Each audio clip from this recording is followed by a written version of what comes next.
An balima bamanankan mɛnnaw Mali kɔnɔ ani Mali kɔ kan an ka foli ani waleɲuman dɔw bɛ ka taa aw kelen kelenna bɛɛ lajɛlen ma fo yan fɔ aw sigiyɔrɔ la k'a fɔ ɲɛna a k'aw bisimila aw ka bi bamanankan kunnafoni sɔrɔlen kɛnɛ kɔnɔ min bɛna walawalali caman kɛ aw ye Mali kibaruyaw ani diɲɛ fan wɛrɛ kibaruyaw la k'a ta novamburu kalo tile 24 na fo ka taa bila novamburu kalo tile 27 la farafinna tile biyanfa fɛ jamana minnu ni olu jɛlen don warisiya kelen na n'u bɛ ɲɔgɔn sɔrɔ jɛkulu kelen kɔnɔ n'u k'a ma ko UEMOA o denmisɛn entrepreneurs ka ɲɔgɔn kunbɛba o tako 5nan kɛnɛ bɛna na sigi sen kan u k'a ma ko salon des jeunes entrepreneurs de la zone UEMOA o kunnafoni dira kunnafoni di kɛnɛ dɔ de sen fɛ ka bɛn ni tarata don novamburu kalo tile 6 ye conseil national du patronat kɔnɔ Amdalaye ACI 2000 la Amadou Diallo a n'a ka jatala Abdoulaye Sogodogo olu de ka sɔrɔlen don an ka jɛ an k'o lajɛ. Farafina tile bifɛn jamana 8 denmisɛnninw ka jɛkulu olu ka ɲɔgɔn kunbɛn belebele mun bolo dalen no mun kan ka kɛ novamburu kalo tile 24 ani tile 27 o ɲɛbila baaraw okumu kɔnɔna la u ye kunnafoni di belebele labɛn walasa baara minnu bolo dalen do o ɲɔgɔn kunbɛn n'u ko a ma salon baara minnu bolo dalen do o kɔnɔna la k'o ɲɛfɔ kunnafoni dilaw ye i n'a fɔ o baara belebele dɔw ye walasa UEMOA denmisɛnninw u ka se ka ɲɔgɔn dɔn ka se ka jɛ ɲɔgɔnya baara ɲɔgɔnya u ka se ka ɲa cɛ fara muso kan. Donc ni y'a ta ko 5nan ye an b'a fɛ ka min kɛ Bamako yan le 24 au 27 novembre donc novembre kalo tile 24 ka taa novembre kalo tile 27 la an bɛna lajɛ kɛ palais de la culture la. Donc an y'a kanu an tɔɲɔgɔn minnu bɛ bɔ jamana UEMOA jamana tɔw la comme a b'a dɔn UEMOA ye jamana 8 ye an y'a kanu ka kɛ yan walasa an bɛ se ka kuma ɲɔgɔnya an bɛ se ka ɲɔgɔn dɔn an bɛ se ka baara kɛ ɲɔgɔn fɛ cogo min na an ka entreprise cadre kɔnɔna la. Tile 4 kɔnɔna la baara ɲɛmaaw a bɛ fɔ minnu ma entrepreneur UEMOA tile bifɛ jamana 8 o baara ɲɛmaaw ka se ka ɲɔgɔn ye ka se ka fɛɛrɛw tigɛ UEMOA jamana yɛrɛ bɛ se ka taa ɲɛ cogo min na nin tako 5nan in kɔnɔna la an b'aw ladɔnniya k'a fɔ baara caman de bolo dalen don a kɔnɔna la i n'a fɔ exposition ka seko ni dɔnko yira kuma ɲɔgɔnyaw ani dɔnta kawuruya kɛnɛw olu bɛɛ bɛna kɛ nin tako 5nan in kɔnɔna la babu setigi y'a yira k'a fɔ ko kɛrɛnkɛrɛnnenya la nin tako 5nan in na ko caman bɛna k'a kɔnɔ minnu ma kɛ kɔrɔlenw na ka tɛmɛ. Nin tako 5nan ni an bɛ se k'a fɔ danfara min b'a ni tɔw ni ɲɔgɔn cɛ o ye an ye an fanga sinsin conférence minnu kan ka kɛ ani programme yɛrɛ niveau la an y'an fanga sinsin programme la labɛn ko ɲuman kan walasa vraiment mɔgɔbaw minnu bɛ yen jamana kɔnɔ minnu n'u da dɔnyɔrɔ ye entrepreneuriat baara kow ye donc an bɛ se k'u ye kɛnɛ kan cogo min na u ka se ka denmisɛnnin entrepreneurs ka degun dɔn u ka se k'u kuma ɲɔgɔnya k'a dɔn u b'a fɛ ka taa tagafan min fɛ ka se k'o ɲini k'o dɔn walasa problème minnu b'an da la donc an bɛ se ka dɔ bɛ se ka bolo la cogo min na donc o ye danfaraba ye ani édition tɔw ni ɲɔgɔn cɛ danfara filanan fana bɛ se ka kɛ min ye o ye an ye a kanu ɲinan donc tile kelen bɛ yen an kɛlen don ka min waleya ka dabɔ muso entrepreneurs dɔrɔn kama muso minnu bɛ dɔ k'u yɛrɛ ye donc an ye tile kelenna bila olu kama salon kɔnɔna la walasa u bɛ se u ka baaraw bɛ se ka ko la dɔn u bɛ se ka kuma ɲɔgɔn ye cogo min na walasa k'u ka baara yiriwa. An b'aw ladɔnniya k'a fɔ farafinna tile biyanfan jamana 8 tɔn UEMOA o kɔnɔ denmisɛnninw ka nin kɛnɛ n'o ye salon des jeunes entrepreneurs de la zone UEMOA a bɛna kɛ palais de la culture la Bamakɔ kɔnɔna la a denfaya talen don k'a di minisiri ɲɛmaa ma Sumeyili Bubeyi Mayiga jamana mun ye dunanba ye kɛnɛ kan o ye Côte d'Ivoire jamana ye. Magistraw ka lapasajɛkulu filaw kun bɛ baarabila min na o kun cɛra k'o ɲɔngiri ka bɛn alamisadon novamburu kalo tile fɔlɔ ma ka sanga ni u ka lajɛrɛba dɔ kɛnɛ ka n'a ye n'u k'a ma ko assemblée générale extraordinaire o kɛnɛ in kan baara daminɛ na tribunalu ani kuruw kɔnɔ ka bɛn tɛnɛndon ma tɛnɛndon novamburu kalo tile 5 magistraw ka lapasajɛkulu fila ninnu u ka nin kalo saba baarabila in kɔnɔna na a kɛra sababu ye ni ka kasara caman lase mɔgɔ caman ma ka da u ka sɛbɛnfura ko ɲɛnabɔli ko kan u ye degun caman sɔrɔ olu la yalima jamana kɔnɔdenw yɛrɛ hakilina bɛ se ka kɛ fɛn jumɛn ye nin baarabila cari n'a ɲɔgɔnnaw kan o ɲininkali ninnu bɛna jaabi an ye Abdulkarim Sako ani aka jatala Baba Keita olu ka wuli ka jɔ kɔnɔ. Ni minɛ ka bila ida o ka fisa dalangolo ye kuma donsow côté Mali gouvernement ani syndicat autonome de la magistrature n'o ye SAMU ye fo ka se syndicat libre de la magistrature Silima olu ni ɲɔgɔn cɛ koɲa ka suru o la. Kiiritigɛlaw ka lafasakulu min bɛ yen n'o y'u ka syndicat ye olu taara kalo 3 grève kɛ grève min n'u kun y'a ɲini jamana ɲɛmaaw fɛ dɔ ka fara u ka saraw kan lakana u ka se ka sabati hali bi u ka baarakɛdaw la o hukumu na u ni jamana ɲɛmaaw ye sigikafɔ minnu kɛ u bɛnna fɔ la fɛn kan minnu bɛ tali kɛ u ka lakana koɲaw la fɛn min ye dɔ ka fara sara kan jamana ɲɛmaaw y'a ɲini hali bi u ka muɲu fo ka taa se san 2019 daminɛw ma. Magistraw ka syndicat u ye kalo 3 kɛ baarabila kɔnɔna na n'an ko ma ko grève illimité jamanadenw mako bɛ jamana cakɛdaw la kalo 3 baarabila o kɔlɔlɔ tan tɛ. Hali tile damadɔ baarabila jamana kɔnɔ kiiritigɛ bonw na a kɔlɔlɔ ka bon kosɛbɛ jango kalo 3 ni kɔ o kɔni dantɛ o gasi la dantɛ o kɔlɔlɔ la hakili tɛ se ka a fɔ ka s'a dan na a kɔrɔmasuru ye mun ye fɔlɔ bɛɛ ɲɛ bɛ min na o ye k'a ye maa minnu bɛ kaso la kiiriko ja ye fɛn tɛ fara minnu bɛ yen kan dɔ bɛ b'u la lafiya b'o de la nka ni maaw bɛ kaso la fosi tɛ b'u la fɔ ni min yɛrɛ faral'u kan an b'a ye k'a fɔ o ye gasi belebele ye o tɔɔrɔ ka bon kojugu o ye a fɔlɔ ye mɔgɔw bɛ min ye kosɛbɛ nka dɔ bɛ yen min yɛrɛ ka jugu ni o bɛɛ ye ni kiiri jɔra kiirisow la a bɛ jamana yɛrɛ ka sɔrɔdaw jɔ de fɔlɔ min ye cakɛdaba dɔw ye i n'a fɔ entreprisew olu fana ɲɛnamaya yɛrɛ kɔnɔ n'i ko ɲɛnamaya ye ko kiiri de o basa entreprisew ka ɲɛnamaya sigilen bɛ kiiri kan cogo min na adamadenw ni ɲɔgɔn cɛ ani adamadenw yɛrɛ ni jamana cɛ ani adamadenw yɛrɛ kelen-kelen ni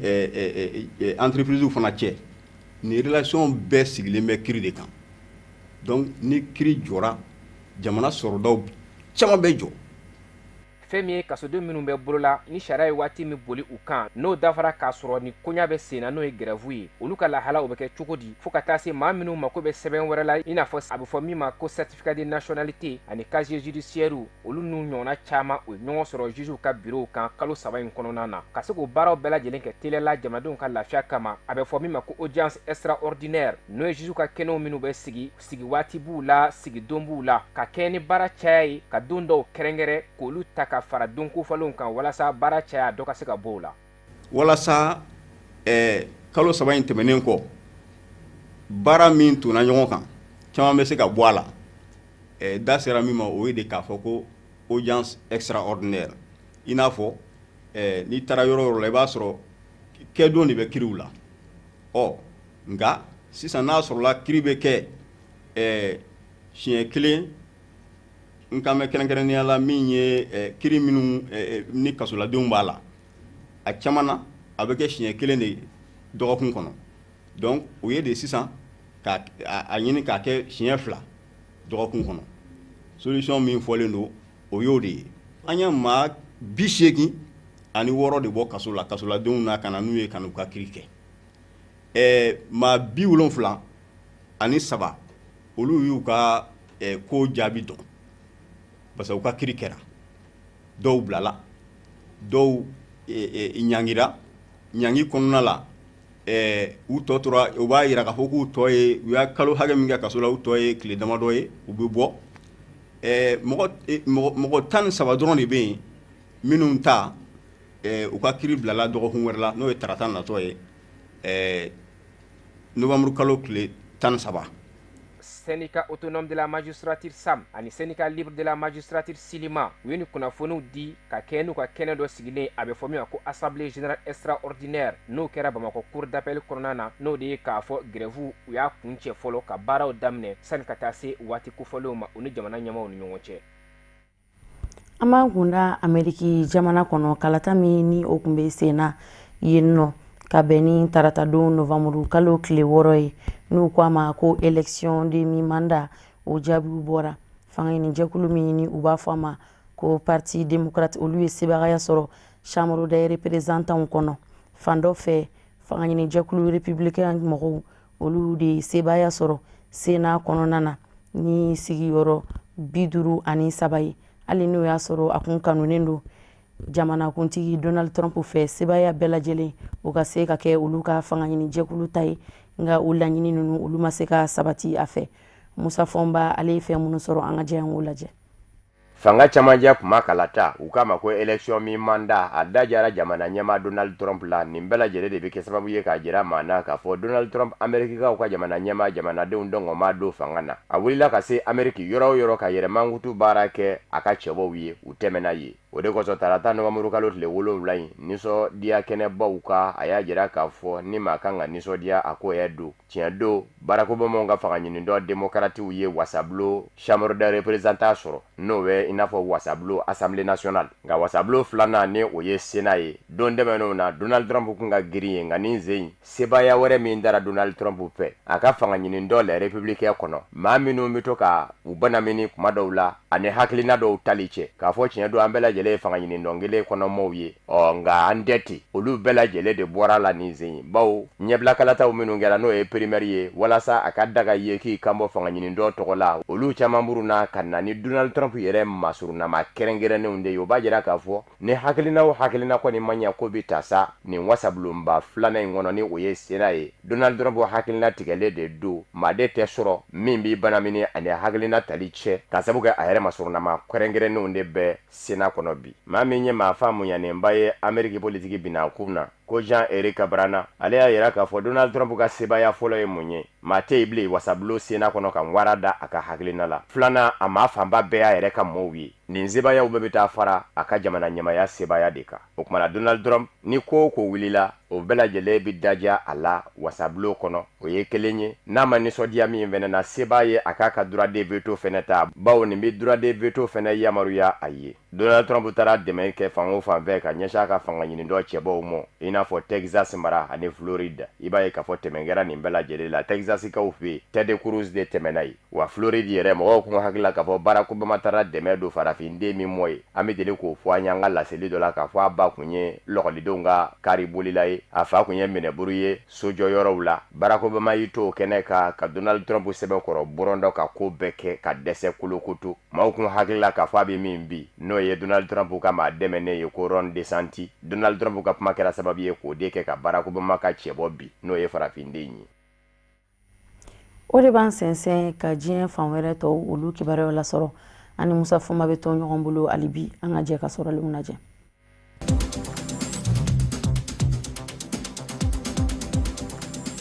Kɔnɔwarikaw fɛ yen kabini ntɛnɛn maa minnu ye lapitanizo baarakɛlaw ye dɔgɔtɔrɔman kan olu kɛmɛ ka baara bila u k'u mago b'a la dɔ ka fara u ka sara kan tɔrɔmɔɲɔ minnu fɛnɛ bɛ di lajɛlilanw dɔ ka fara o kan ko barisabu ka d'a kan maa bɛ maa na u baara ɲɔgɔnw na a bɛ ka di olu ma. U y'a yira fana k'a fɔ u bɛ ka baara kɛ lahala min na ko lahala cɛjugu fɛnɛ don k'a sabu kɛ lapitanizo dɔw kɔnɔna tiɲɛ bɛ baarakɛyɔrɔ minnu bɛ lapitanizo ninnu na ni u k'o yɔrɔw ma ko service d'urgence maa hakɛnin dɔw kɔni kun bɛ ka baara kɛ yen bawo a bɛ wajibiya kɛnɛya tigilama ka baara ka kɛ yen. Lapitanizo baarakɛlaw ka jɛkulu 12 ye baara bila gafe min da kɛnɛya tigilama minnu bɛ wele ko médecins a yirala k'a fɔ olu ka lapasa jɛkulu sen tɛ a la nka dɔw y'a yira fana k'a fɔ u ka dɛmɛ bɛ ka ɲɛsin kɛnɛya tigilama ninnu ma. Nin laɲini ninnu minnu bɛ ka kɛ kɛnɛya tigilamaw fɛ lapitanizo kɔnɔ a bɛ senna kabini sanko u ni jamana ɲɛmɔgɔw ni ɲɔgɔn cɛ. Ntɛnɛn dɛmɛnen minisiri min ɲɛsin bɛ kɛnɛya ko ma o ni lapitanizo baarakɛla ninnu jɛra ka sigi ka kuma u bɛnna ka min ka lapitanizo baarakɛlaw ka fara ɲɔgɔn kan jɛkulu coordination des syndicats du secteur de la santé bino lase tɔnden bɛɛ lajɛlen ma.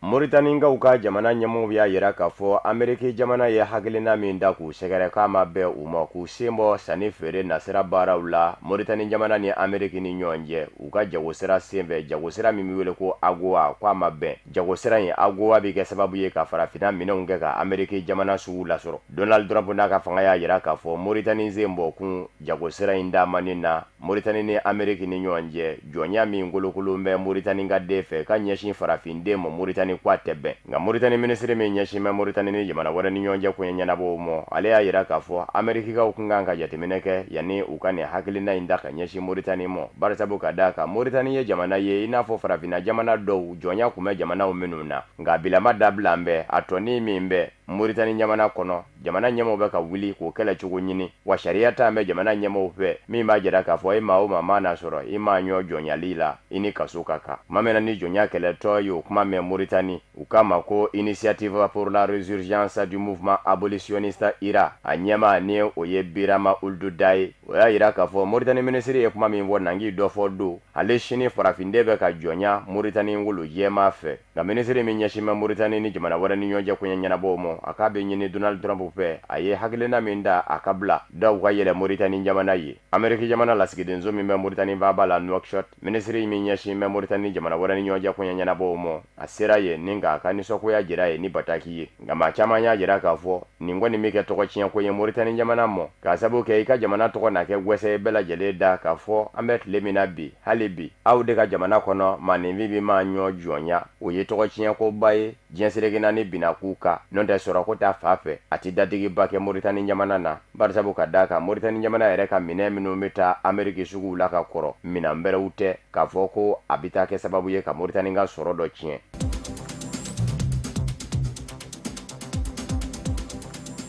Cameroon jamana angle kanvo mayoro kalande mbi wolobla ani konondo minu ndaran dene kabolinu ye u bela jele sera ka labla ministry mi nyashime babu sendigiyamo Cameroon fanga kono Isa Chiroma Bakari o korofo semendia ndene novembre kalot le duru songomada jonani dongera bamenda angle kanvo mayoro dugubado o kalanzo kono ninga kalande mbi wolobla ani konondo nenuni uka karamogo mine katani uye u blara bla chugo mingoni na osinde shido bugu dambe akoka nga Sire mi nyashinedo mara yoroko mo ni oye pola antaganjie ale nyiningali ya yira kafo ma minu ngeru mine bawiye umase shidon ufewu nga ubila choko ale bese ka minvo oye kabini umene nandene orobe bamena marabolo nyema kunye bataki do sebe ka jira kafo munyuku manyaka kanake marabolo wishini nyonje mudu tebuli motoro tebuli negaso tebuli mobili kumate e mao mama na yebuli mafela marabolo ni nyonje iye sigana maye o mingera na manyaka fo olu yebuli mafendigi wiye demesenu mfenetise ka gwenwe sela unado buli mafede kono awajibiyara manunu mo mangani ya jugu ukademesenu numbla eglise dola dugu mbi wele ko bafu ko ba jara ka fo olu ye labe menu zabati jamana nyama yaso ye labe mi zabati kanyechi ko yimo ukorona fa bela jelela u ya donga fo utise ka jamani demesenu nye okumana ujenu kwa ku bla kata kuto lakana tikila mo tarabo demesenu ndone ka eglise ngono ubilama utambe bla gendarme la ka ukaboloka ubela jelenu ka dema ya ulasoro ko wa ko nyeme mese ka fo ala ko yodi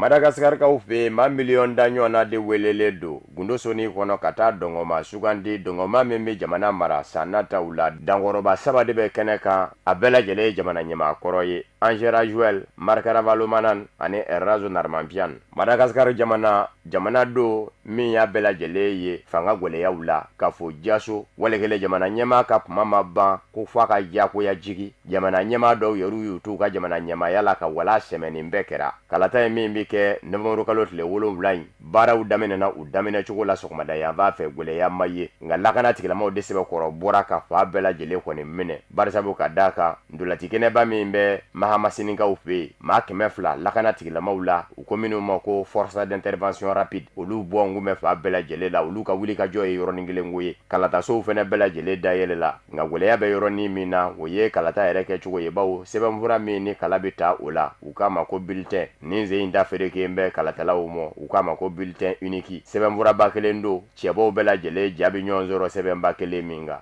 gwele ya be fami ve donde meno na Madagascar ka ufe bulletin unique kundo nga kumi damina dugumo de ka yele safe ninze inda keme kwa bidamina numa fe kata kinife ubeka fereke makoro do umo fakera sababu ye kalata so nyema do ubeka laje kama makoro do dege akechugo la kene ereka ye ubeka ke sababu ye kalata bara usumaya dangoroba sababu mino ndi nyongambo bi nu bela jele jamana marakateme Markara Valomanan ale yito Madagascar faba Antananariva meri yala kake dawlatigi ye kabla fangana jamana nyama didi rat circle foko gwenga bo fangana ki choko ale sigile fangana Angera Joel fene arajo animateur do dawlatigi do ayito la ka Madagascar meri ya soro ki to meri fene na Antananarive ki nyeshi Markara Valomanan naka fangamo o fene fanga blaki yera nyine ayi choko nona ale kalata mi labe ninga Erazo Narmampian ndeme ukake jamana nyama ye no be fangana bi ale no fo me nyongo Erazo Narmampian ni markaravalumana ni min ni Angela Joel y'o bi a n'o fɛnɛ man di o b'a jira k'a fɔ nin dankɔrɔba saba min ni fanga b'u cɛ bi a si tɛ ɲɔgɔn kan fɔ k'a fɔ dɔ bɛ fara dɔ kan diɲɛ ne bɛna kɛ jamana ɲɛmaa ye dankɔrɔba sabaw la Madagascar ka denw de bɛn'o jira nin galata in sɛbɛ.